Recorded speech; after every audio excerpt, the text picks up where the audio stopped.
1979, Iraq. Saddam Hussein declares himself president. A man who came from the dusty streets of Tikrit and now holds the fate of a whole country and millions of people in his hands. Behind all that power is a dark story of violence, betrayal, and ruthless ambition. A man who ruled with iron and fire, caring about nothing but power. From his childhood in the poor alleys to the bloody days of war. From secret plots to total control, and finally, his fall in front of the world's armies. Get ready for an epic journey into darkness and power. A journey that will show you the life of Saddam Hussein.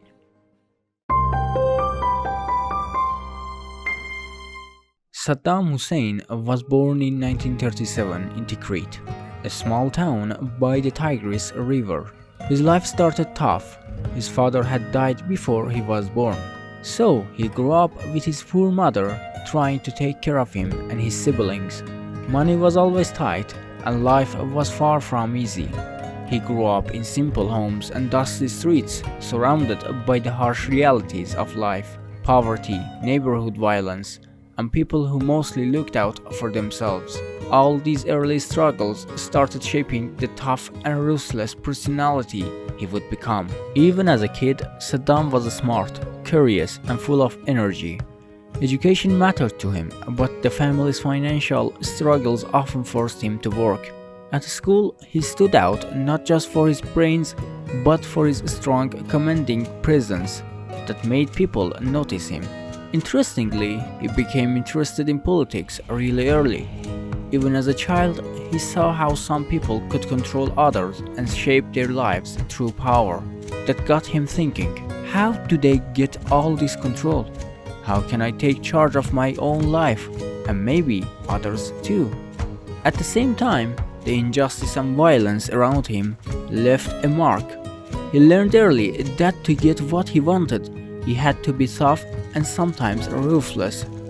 Those lessons would later form the foundation of his political and military style. In short, Saddam's childhood and teenage years were full of hardship, poverty, curiosity, and exposure to violence. This period shaped the man who would one day rule Iraq with an iron fist. Nothing was easy for him, and every challenge helped prepare him for the destiny that awaited. As Saddam got a bit older, he wasn't just thinking about himself anymore. Iraq was full of corruption and injustice, and that caught his attention. As a teenager, he started noticing how powerful people made decisions that affected everyone's life. In 1957, Saddam officially joined the Ba'ath Party, a political group aiming to change Iraq and take power. At first, he worked underground, secretly, because the ruling government was against them and arrest was always a threat. He quickly learned how networks of power worked and who could be trusted, smart and ambitious. He made name for himself fast. He was arrested a few times, but he never backed down. Those struggles and arrests gave him experience and made him even more determined. Another big part of this period was his short exiles. A few times he had to leave his city or even the country, but he always came back, ready to fight again. These years shaped the politician and future leader he would become, a man who knew how to plan, strategize, and never let anything stop him. By the end of this period, it was clear Saddam wasn't just a curious kid anymore. He was someone who wanted power and control above all else, and he was willing to do whatever it took to get it. His entry into Ba'ath Party and political life was the start of his journey toward becoming one of Iraq's most powerful figures.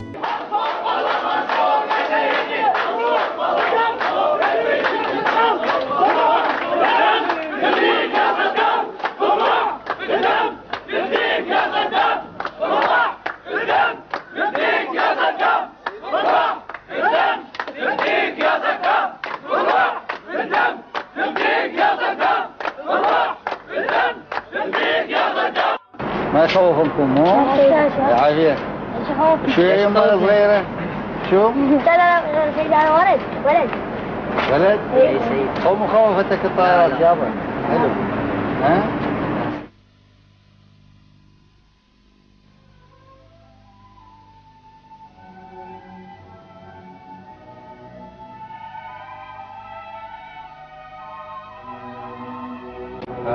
1968 was a turning point in Saddam's life. The Ba'ath Party came to power through a coup, and Iraq entered a whole new era. Saddam, with years of experience and cunning, was ready to secure his place. He took key roles including major government and security positions, and used his intelligence to build a network of loyal allies who always had his back. During this time, he learned how to hold on to power firmly and control his opponents even before officially becoming president. Saddam quickly realized that to achieve his big goals, nothing mattered more than real loyalty and power. It was in these years that his political and strategic skills reached their peak. He knew how to face threats, neutralize plots, and eliminate anyone standing in his way. During this period, Saddam played a major role not only in politics but also in military and security matters.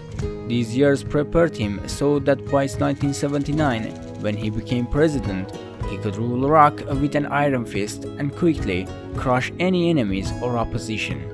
In short, this decade showed that Saddam was someone for whom power and control were everything and nothing else. Ambition, calculation, and true loyalty mattered more. This part of his life laid the foundation for his harsh and ruthless rule to come. هاي محا هي هاي محا.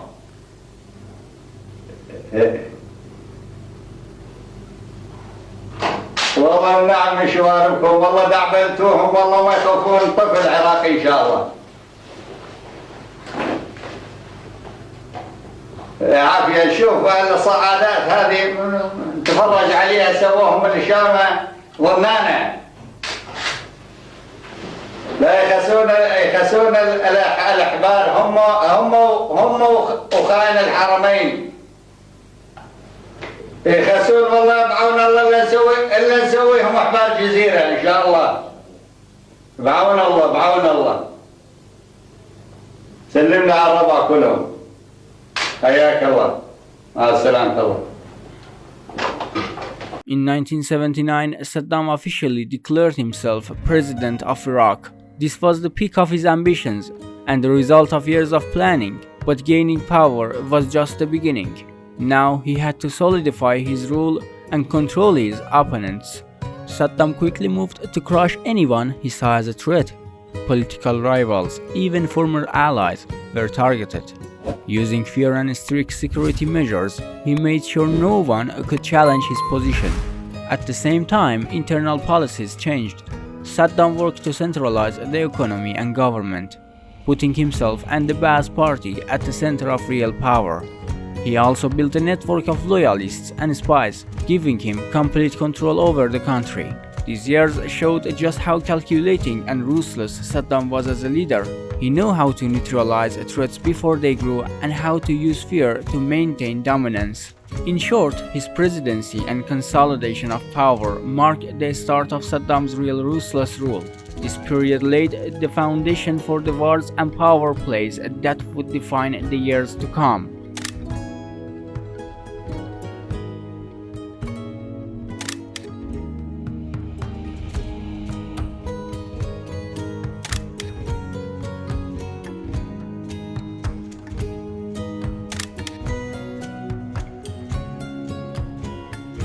In 1980, Saddam decided to go to war with Iran. The reasons were complex, partly about territory and borders, and partly about political ambition and fear of the Iranian Revolution. The war turned into a long and bloody conflict. For 8 years, the two countries battled on the front lines, leaving millions dead or wounded. Saddam tried to defeat Iran with military power and harsh tactics, but the war dragged on, causing huge human and economic costs. During this time, Saddam continued his usual methods, crushing internal opposition, maintaining total control over the army, and using fear to keep power. Nothing could stand in the way of his ambitions. The Iran-Iraq War made Saddam both feared and famous. People in Iraq and around the world just saw how far he was willing to go for his goals. Even if millions paid the price, those 8 years were among the bloodiest and most defining periods of his life and rule.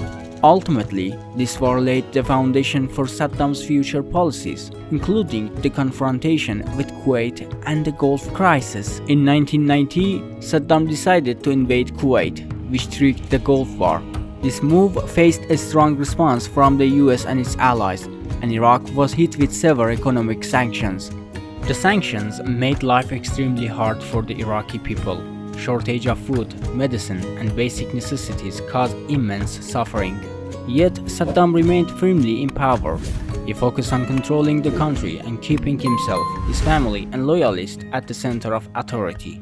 During this period, Saddam continued to crush internal opposition and used fear and propaganda to maintain his influence. Even the sanctions couldn't break his determination to stay in power.